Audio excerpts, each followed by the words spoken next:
We'll come back to the hand washing. I'm sorry. I forgot.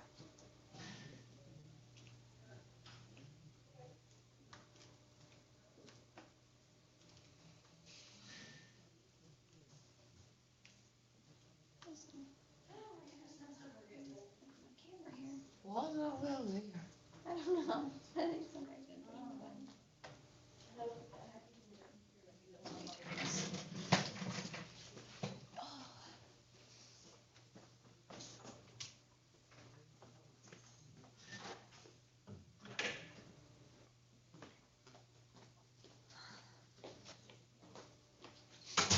Okay.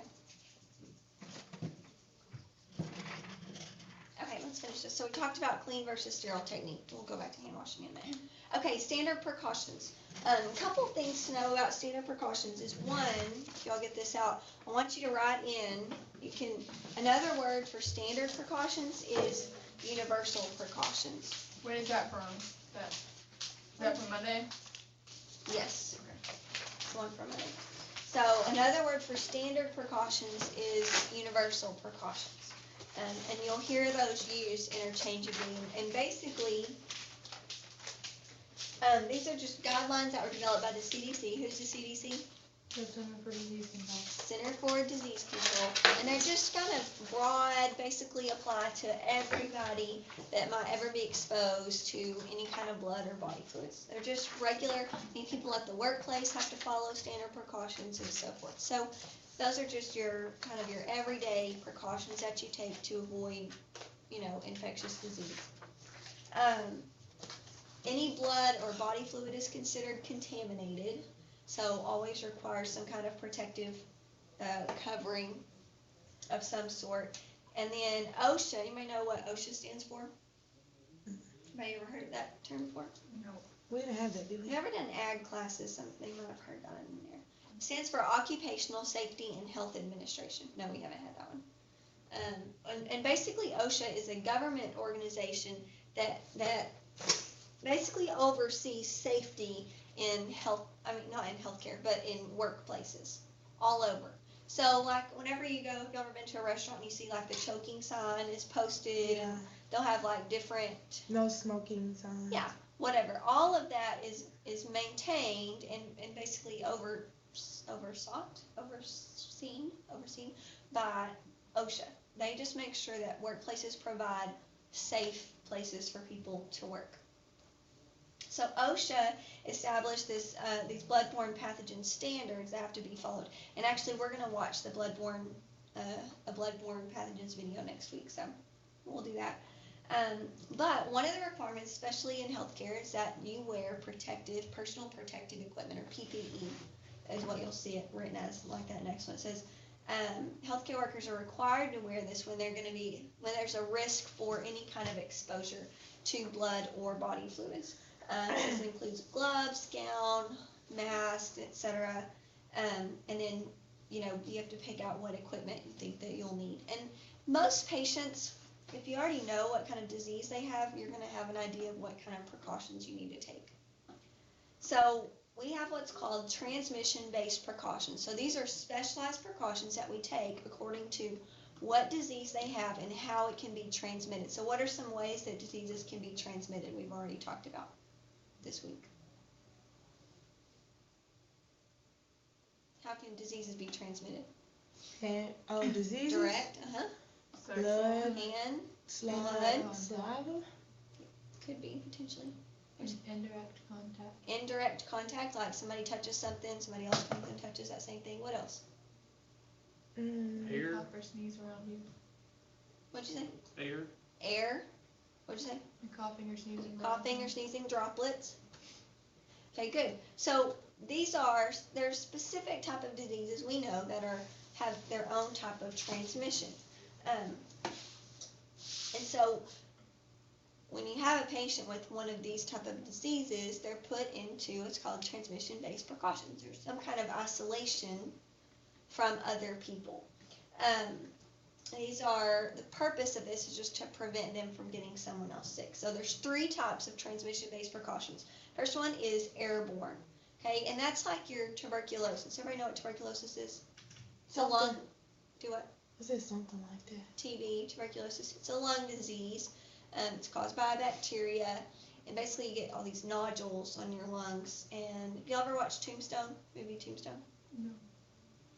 Anyways, there's a guy in that movie. Everybody always remembers Doc Holliday. He had consumption, is what it was called.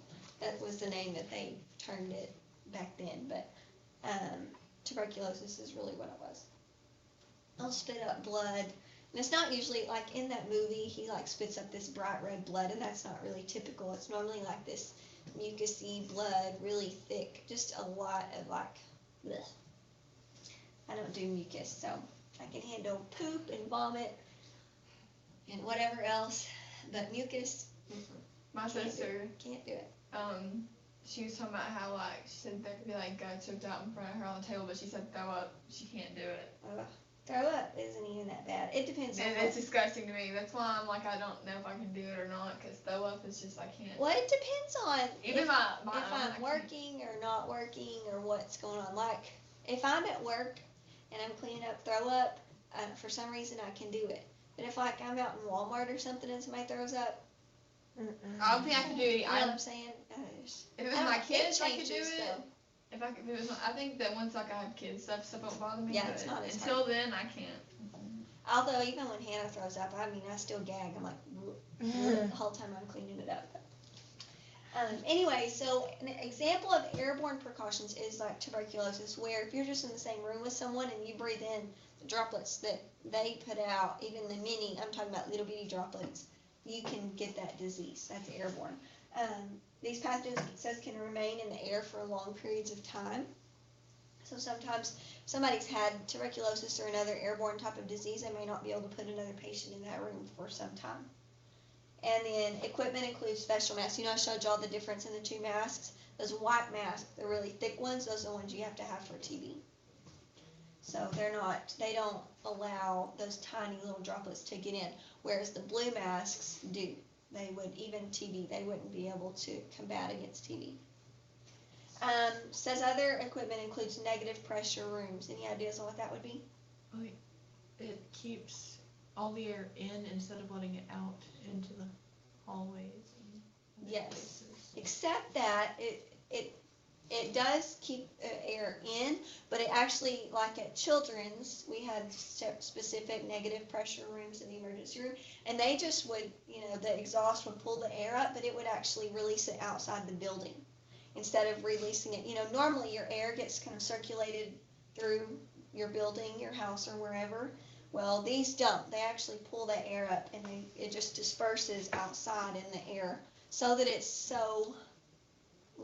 when it disperses outside, it's not so concentrated. It's so likely for someone else to get it, versus it going back into the hospital where you've got people who are already sick, whose immune systems are already suppressed because they're trying to fight off other things. Does that make sense?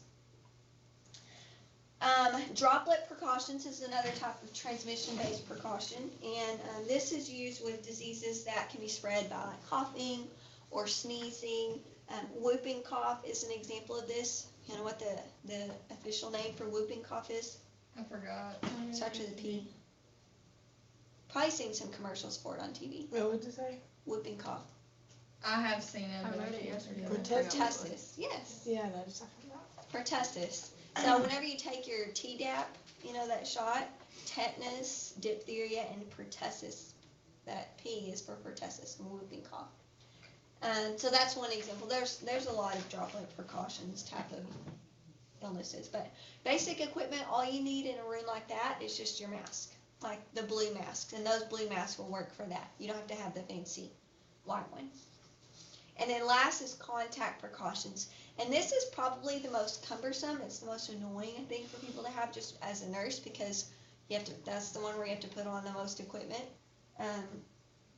You don't have to wear a mask. It's not something that you can catch by just breathing it, but you can spread it by touch. And so, if I'm going into somebody who's got contact precautions like MRSA, for example, we talked about MRSA the other day. If I'm going to have to gather up their bed linens, or if I'm going to have to give them a bath, I'm probably going to wear a gown, because I don't want to get that MRSA on my clothes and then go help the next person out of bed and with their bath or whatever, and then expose them to my MRSA clothes. So That's contact precautions, means you have to take preventative action to cover up yourself really good. So direct contact, indirect, and it includes gloves always, any contact. Even if you're just taking their vital signs or anything, you wear gloves the whole time you're in the room. They're under contact precautions. And you'll know, this isn't like, oh, I'm trying to figure out if somebody needs to be under contact or droplet. They have a sign on their door. There's specific diseases that will trigger once they put them into the system, what their diagnoses are, and they'll have a sign on their door that says contact or droplet or whatever. And they usually will have whatever you need in that room outside. So they'll have a gown and gloves and a mask or whatever you need outside the door, so you could go in, so you could put it on right when you go in.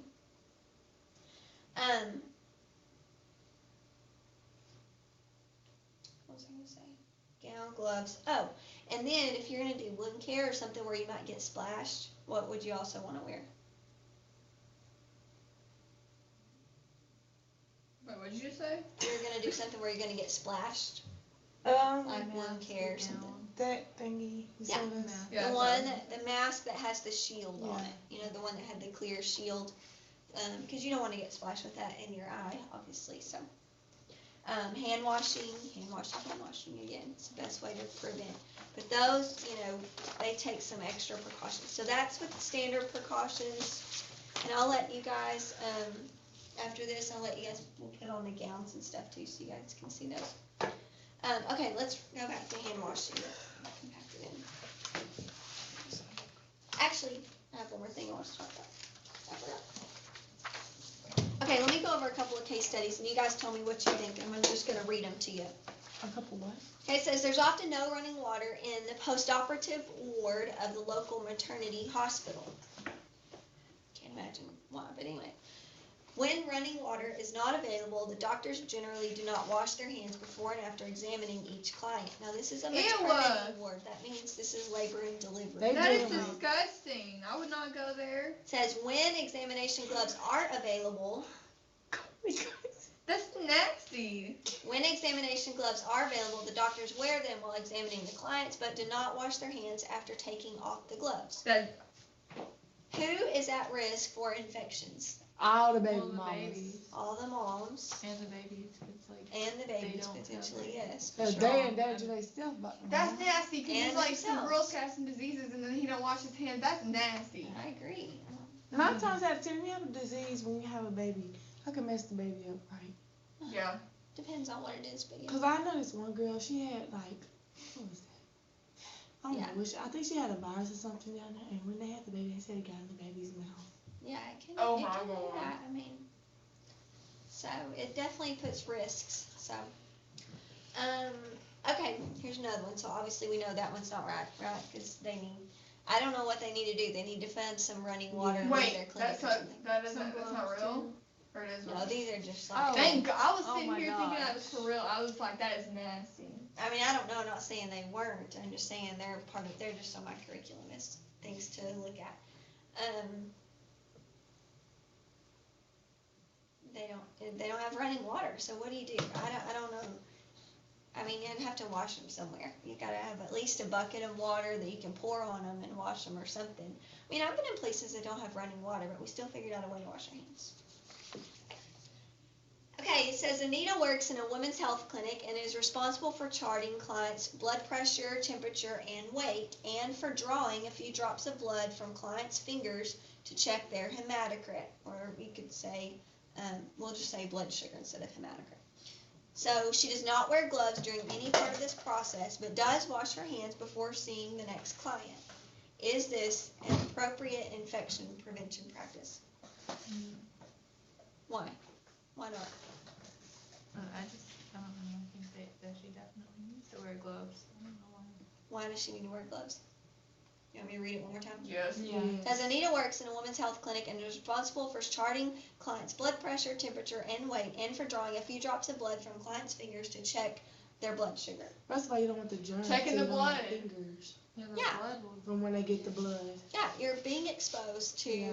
blood So you need to wear gloves, even And that's though one way there's you can probably catch not it. gonna, it's probably not that she's gonna poke her finger and she's gonna bleed everywhere. But But if she's yeah. on blood thinner, it might bleed some, more than normal, but there's still a risk for the exposure. I mean, you never know. What if you have a hangnail, or what if you cut your finger and you just don't know, or, Right.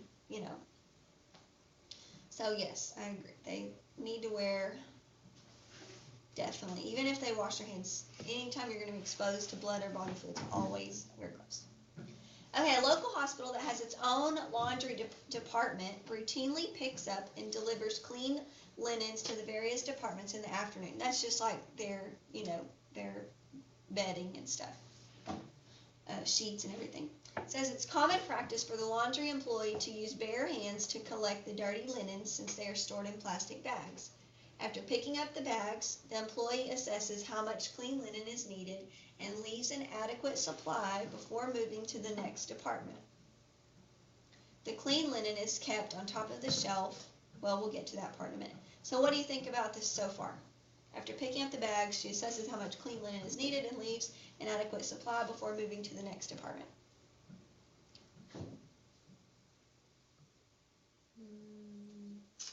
It says it's common practice for the laundry employee to use bare hands to collect the dirty linens since they are stored in plastic bags. You think since they're in plastic bags that makes it okay? No. Why?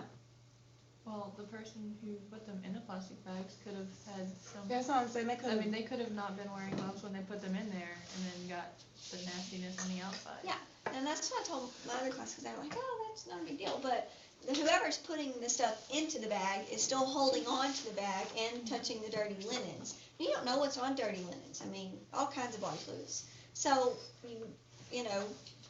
put all that in there. Well, they've exposed the outside of the bag then to the same germs that are on the inside. So, and here's the other problem. You have this employee who's going to get the bags, putting them on her cart, and then grabbing the clean linens and putting them back. And now they're dirty. Yeah, and now they're dirty because she's touched the dirty ones. You see what I'm saying? So, yeah, something to think about. Okay, it says, last one, it says the clean linen is kept on the top shelf of the pickup cart. Is this appropriate? Wait, say that again? It says that the clean linens are kept on the top shelf of the cart. No, it's not good. Why? Cause if it's a wall or something right there, you never know, bugs, spiders, dust. Yeah. Have y'all ever noticed if you go to nursing home or hospital when they have the linen cart, it usually has a big cover on it? Yeah. Ever seen that? I used to always question myself, like, why is that there? Well, they keep it covered so that stuff won't, just stuff that's in the air won't get on those clean linens. And the same thing, that's why you don't want to keep them on the top, I mean, if they're covered, if they had maybe a sheet over them and you reach underneath, then yes, but not to just keep them exposed at the top. Okay, good. Okay, let's talk about hand washing real quick. And then hopefully we'll have time for glow germ. For what? Glow germ. Okay. We're gonna see how good you guys wash your hands. So, No.